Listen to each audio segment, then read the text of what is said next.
Everybody has an inner dialogue. What is yours? What are you saying to yourself exactly? Because the inner dialogue often dictates how your life unfolds. The subconscious mind forms beliefs as a result of internal speech. Most frequently, we speak and think along these lines unintentionally. We have gotten so good at repeating things over time that they seem naturally to us. However, you have the ability to change the way you speak to yourself and let the universe fill your life with fresh experiences in line with your true desires. What are you telling yourself then? The voice that is playing in the background needs to be controlled since it shapes your reality. Your level of success is decided by it. The majority of the internal conversations we have discourage us from achieving our goals. This is because our minds serve as barriers between us and failure. Your mind fabricates worries and skepticism over your ability to achieve your goals. As a result, we repeat this to ourselves, creating a loop. People don't frequently guard their thoughts since they are unaware of how powerful inner dialogue may be. They didn't interfere with the default record player that was playing in the background. It's strange because you're listening to other people's opinions and adopting them as your own. That inner voice that automatically plays was generated from the outside world.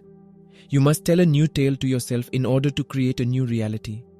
Play pretend as if you were a youngster. Stop and start referring to yourself as what you desire. Start claiming you are already. That requires discipline and faith. People who succeed typically began with the idea that it is possible and eventually overcame their personal obstacles to failure. That belief was created as a result of an internal discussion or dialogue with oneself. Once you are aware of this and have experienced the outcomes, you will make it a point to compliment me on you. Affirmations of one's own qualities, such as, I'm a good leader, I'm the best at what I do, I'm strong and healthy, and I'm free from depression. Even before anything has happened, call yourself this. Learn to picture the life you want to lead. Imagine what it would be like to achieve your goals. What is the core of what you want? You can ask yourself. What sort of emotion are you seeking? And what feelings will you have after you get this? I'll go into more detail about how to do this now. You may have noticed what these ideas are telling you if you've ever simply sat and observed your thoughts. The key to learning how to communicate to yourself differently is to observe these thoughts.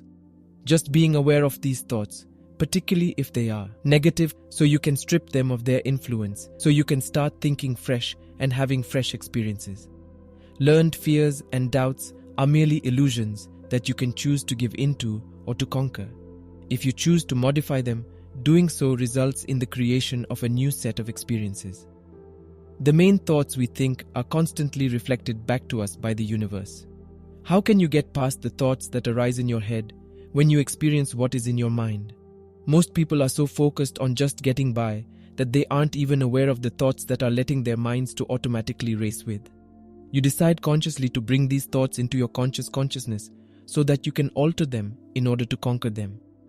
In other words, you confront them head-on and invite them to present themselves to you so that you may expose them for what they are and then take their power away, rather than avoiding them, ignoring them, or letting them continue to operate in the background. Here, I'll list a few techniques for doing this, and for best success, I suggest using them all to form a new habit. 1.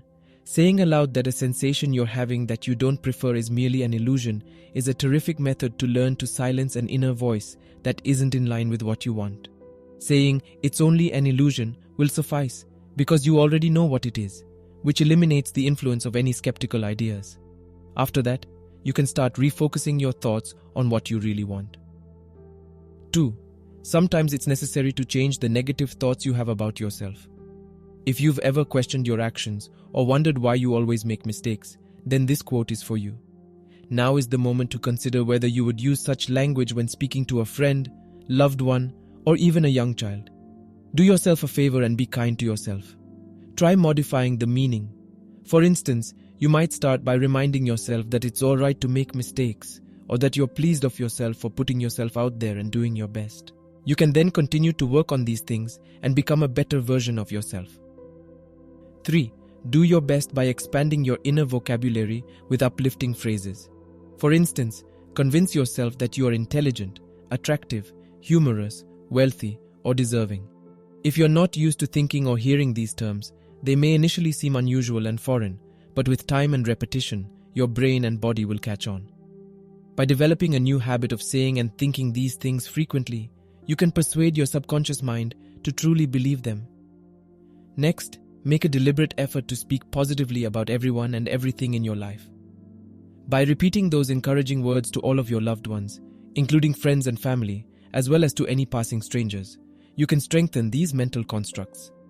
Once more, make it a habit, and then observe how the universe returns it to you.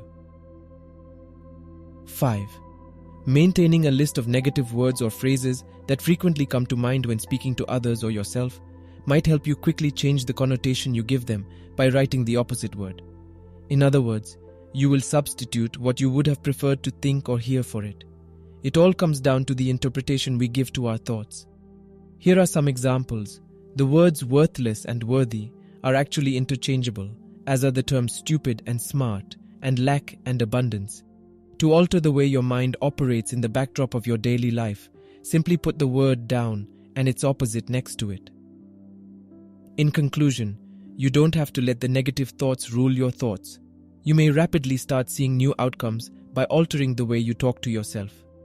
Our thoughts and the words we speak, which are a direct result of those thoughts, determine the experiences we have because they have a strong influence over our feelings, actions, and beliefs.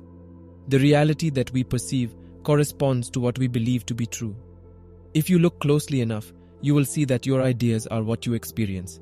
Our inner reality is reflected onto the screen of space and delivered back to us like a boomerang as a representation of what we face in our daily lives. Ideas of scarcity and destitution, just as thoughts of abundance and joy correspond with a life of abundance and joy, so do ideas of lack and poverty. The universe will grant you all of your wishes if you talk to yourself in a way that is consistent with what you truly want and make that your dominant storyline for your life. The only difference is in the thoughts that you allow to dominantly swirl around in your mind, and you have the absolute power to change those thoughts. If you're still reading this, I appreciate your interest and hope you've gotten as much out of it as I have. Please think about liking, subscribing, and sharing the video. Enjoy your day further.